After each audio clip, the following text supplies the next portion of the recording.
নমস্কার বন্ধুরা, মৌমিস ঘরোয়া রান্নায় আপনাদের সবাইকে স্বাগত জানাই। আজ আমি খুবই সুস্বাদু একটি নিরামিষ পদ আপনাদের সাথে শেয়ার করব, যার নাম সয়াবিনের মুইঠা, যেটা কিনা একেবারে প্রোটিনে ভরপুর আর খেতে অতি সুস্বাদু হয়ে থাকে।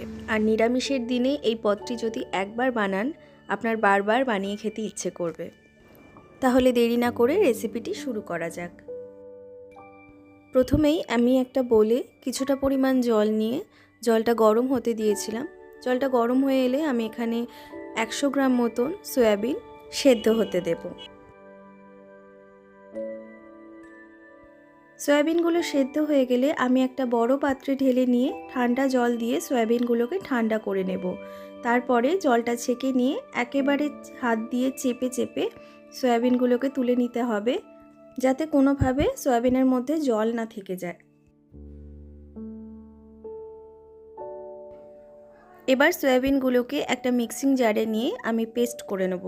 দেখো, পেস্টটা ঠিক এরকম ধরনের হবে। এইভাবে এগুলোকে পেস্ট করে নিতে হবে। এবার এই একইভাবে বাকি সয়াবিনগুলোও আমি পেস্ট করে নেব। এরপর দেখো, এই পেস্ট করে নেওয়া সয়াবিনের মধ্যে আমি এখানে 1 টেবিল স্পুন লবণ অ্যাড করেছি, 1 টিস্পুন করে হলুদ গুঁড়ো আর গোলমরিচের গুঁড়ো অ্যাড করেছি। এরপর দিয়ে দিলাম 1 টেবিল স্পুন মতন আদা আর কাঁচা লঙ্কার পেস্ট, দিয়ে দিচ্ছি 4 টিস্পুন মতন বেসন। এবার আমি সব উপকরণগুলোকে একসাথে খুব ভালোভাবে মাখিয়ে নেব। এই পর্যায়ে আমার কাছে বেসনের পরিমাণটা একটু কম লাগছিল, তাই আমি আরও 1 টিস্পুন অ্যাড করে দিলাম। এরপর অ্যাড করে দেব 1 টিস্পুন মতন সাদা তেল। মিশ্রণটি এমনভাবে মেখে নিতে হবে যেন মিশ্রণটির মধ্যে আঠালো ভাব তৈরি হয়। এতে চপের আকারটা আমরা ভালোভাবে গড়ে নিতে পারবো। এবার এই পুরো মিশ্রণটাকে আমি চপের আকারে গড়ে নেব। আপনারা আপনাদের পছন্দ অনুযায়ী যে যার চপের শেপ দিতে পারেন। আমি ঠিক এরকমভাবে খুবই সহজ প্রসেসে আপনাদের দেখালাম। এরপর একটা পাত্রে কিছুটা পরিমাণ শুকনো বেসন নিয়ে এর মধ্যে চপগুলোকে কোট করে নিতে হবে। এইভাবে কোট করে নেওয়ার ফলে ভাজার সময় চপগুলো ভেঙে যাবে না। এরপর ওভেনে একটা প্যান বসিয়ে দিয়ে আমি এখানে পরিমাণ মতন তেল দিয়েছি, 2 টেবিল স্পুন মতন তেল অ্যাড করেছি। এবার এখানে আমি চপগুলোকে আস্তে আস্তে ভেজে নেব। এই সময় ফ্লেমটা মিডিয়াম রাখতে হবে আর চারিদিক থেকে চপের মধ্যে তেলগুলো একটু ছড়িয়ে দিতে হবে। আর এভাবেই আমি চপগুলো একে একে ভেজে তুলে নেব।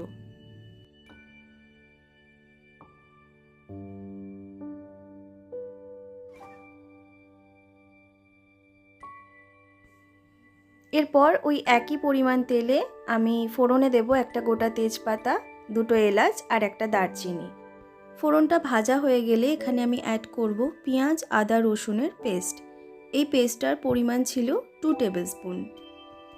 প্রায় 1 মিনিট মতো নাড়াচাড়া করে নিয়ে আমি এখানে 1 টিস্পুন করে অ্যাড করেছি হলুদ গুঁড়ো আর লাল লঙ্কার গুঁড়ো। ভালো করে মিশিয়ে নিয়ে এবার এখানে অ্যাড করে দেবো একটা মিডিয়াম সাইজের টমেটো পেস্ট। মশলাটা যতক্ষণ কষানো হচ্ছে ততক্ষণে আমি কিছুটা পরিমাণ আলু এইভাবে কেটে ভেজে নেব। মশলা থেকে তেল ছেড়ে এলে এখানে আমি অ্যাড করে দেব 1 টিস্পুন মতো নুন আর চিনি। চিনিটা আপনারা স্কিপ করতে পারেন, কিন্তু চিনিটা দিলে টেস্টটা ব্যালেন্স হবে। মশলাটা ভালোভাবে কষানো হয়ে গেলে ভেজে রাখা আলুগুলো দিয়েও ভালোভাবে কষিয়ে নিতে হবে, যাতে আলুগুলোর মধ্যে মশলাটা ভালোভাবে ঢুকে যায়। আলুর সাথেও মশলাটা খুবই ভালোভাবে কষানো হয়ে গেছে। এরপর আমি এখানে 2 কাপ পরিমাণ গরম জল অ্যাড করে দেব। গ্রেভিটা অবশ্যই আপনারা আপনাদের প্রয়োজন অনুযায়ী রাখবেন। ঝোলটা ফুটে এলে এই পর্যায়ে আমি এখানে 2টো কাঁচা পাকা লঙ্কা ফাটিয়ে এর মধ্যে অ্যাড করে দেব। এতে এই রান্নার ফ্লেভারটা ভালো আসবে। এরপর আমি এখানে ভেজে রাখা চপগুলো আস্তে আস্তে দিয়ে দেব। কিছুটা পরিমাণ চপগুলো দিয়ে আবার ভালোভাবে নাড়িয়ে চাড়িয়ে বাকি চপগুলো দিয়ে দিতে হবে। এক্ষেত্রে অবশ্যই খেয়াল রাখতে হবে যে চপগুলো যেন ওভারকুকড না হয়ে যায়, তাহলে ভেঙে যাবে।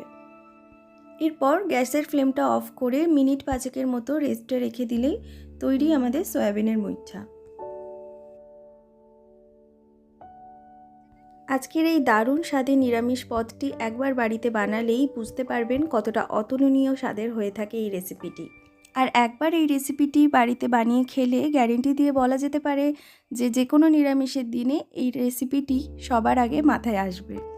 তাই অবশ্যই করে একবার বাড়িতে ট্রাই করে দেখার অনুরোধ রইল। আমার রেসিপিটি ভালো লেগে থাকলে ভিডিওটিতে অবশ্যই একটি লাইক আর কমেন্ট করে যাবেন। আর এরকমই ভালো ভালো রেসিপি পেতে হলে আমার চ্যানেলটি অবশ্যই সাবস্ক্রাইব করে নেবেন। আজকের মতো বিদায় জানালাম, ফিরে আসবো অন্য কোনো রেসিপির সাথে।